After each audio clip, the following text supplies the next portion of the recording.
சொல்றேம்மா, உட்கார். ஒரு பெரியவரு தன்னோட பொண்ணு வைத்து பேரனோடையும் பையன் வைத்து பேரனோடையும் நடந்து போயிட்டு இருந்தாராம்.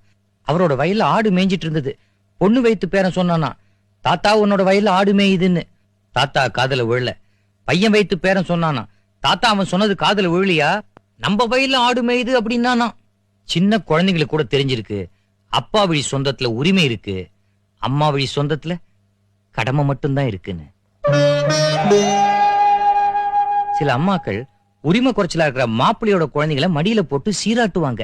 ஏன்னா அது அவங்க பொண்ணு வயத்துல பிறந்ததான்.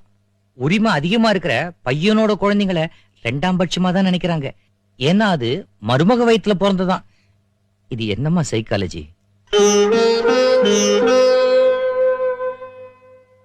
அம்மா, சில பெரியவங்க தான் குடும்பத்துல ஏற்படுற எல்லா பிரச்சனைக்கும் காரணமா இருக்காங்கம்மா. என்ன சொல்றியாப்பா? அம்மாவை தைரியமா குத்தம் சொல்ல முடியுமாம்மா?